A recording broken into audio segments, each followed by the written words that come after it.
پاکستان کا معاملہ اس معاملے میں بالکل مختلف ہے باقی دنیا سے، کہ یہاں کے آئین میں یہ بات لکھی ہوئی ہے کہ یہاں کوئی قانون قرآن و سنت کے خلاف نہیں بن سکتا۔ آج کے دور میں خلافت کے لیے بنیادی شک یہی ہے کہ بھئی آپ کسی ملک کے آئین میں یہ بات طے کر دیں کہ کوئی قانون قرآن و سنت کے خلاف نہیں بن سکتا، لیکن یہ ایک ڈسیپشن ہے، بن رہے ہیں۔ اور اب جا کے یہ ایک ہمارے چھوٹے سے جج صاحب تھے، نہیں عہدہ بہت بڑا، چیف جسٹس تھے، قد تھوڑا چھوٹا تھا، نسیم حسن شاہ صاحب، ان کے پاس کسی نے، بعض اوقات یہ جو مطلب اپیلیں کی جاتی ہیں نا، وہ کیس جیسے وہ میچ فکس ہوتا ہے، تو وہ کسی نے وہاں درخواست دی کہ وہ فلانا آئین کی جو شک ہے وہ اس آئین کی شک کے ساتھ متصادم ہے، لہذا اسے ختم کیا جائے۔ تو یہ شک تو اپنے الفاظ میں بولتی ہے کہ یہ باقی آئین کی شکوں کے اوپر حاکم ہوگی، دفعات کے اوپر حاکم ہوگی، لیکن وہ جج صاحب نے فیصلہ دے دیا کہ آئین کی ساری شکیں برابر ہیں، یہ شک اپنی جگہ پہ ہے، وہ شک اپنی جگہ پہ ہے، یہ اصول ثواب کے لیے ہیں، اس کی تلاوت کرو تو بھی ثواب ہوگا، اس کی تلاوت کرو تو بھی ثواب ہوگا۔ عملی طور پر یہ فیصلہ سپریم کورٹ کا آنے کے بعد یہ اس شک کی اب کوئی حیثیت باقی نہیں رہی۔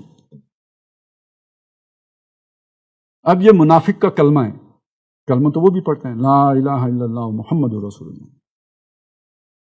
لیکن یہ کہ اس کا یقین نہیں ہوتا۔ اب یہ ہمارا آئینی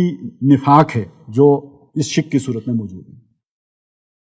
اور دوسری بات تو سب میں اس سے اتفاق کریں گے، وہ یہ ہے کہ ہم نے کبھی اپنے حکمرانوں میں وہ قوت یا وہ ارادہ نہیں دیکھا کہ جو اسلام کی طرف پیش قدمی کرنے کے لیے درکار ہے، ول پاور نہیں دیکھی۔ اس شک کو بس ایک بہانے کے طور پہ تو ضرور رکھا گیا ہے، اس کی طرف پیش قدمی ہوتے نہیں دے۔ اس شک کے تحت اسلامی نظریاتی کونسل بنی تھی کہ اسلامی نظریاتی کونسل قانون سازی کے لیے سفارشات کرے گی، اس کی سفارشات آئیں گی، ممبران اسمبلی بیٹھ کر ان پر ڈسکس کر کے ان کو قانون بناتے جائیں گے۔ 1973 سے لے کے 2021 تک، آج تک، ابھی پچھلے دنوں شاید پتہ نہیں کون کہہ رہے تھے، میں شاید فضل الرحمان صاحب نے کہا یا کس نے کہا، کسی ایک سفارش پر بھی قانون سازی نہیں۔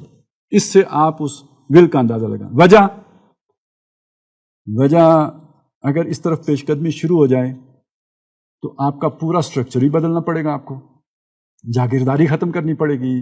آپ کو سرمایہ یہ سود ختم کرنا پڑے گا، آپ کو یہاں پہ سرمایہ کاری کے طریقے بدلنے پڑیں گے، یہ جو پورا آپ کا جو ایڈمنسٹریشن کا نظام ہے، یہ اے سی صاحب، ڈی سی صاحب، یہ پروٹوکول کا نظام، یہ سارا بدلنا پڑے گا۔ مفادات ہیں کہ نہیں ہیں، وہ نہیں کرنے دیتے۔ تو جب تک ایک ریولوشن نہیں آتا، یہ ساری شکیں اپنی جگہ موجود ہونے کے باوجود بھی اسلام نہیں آئے گا۔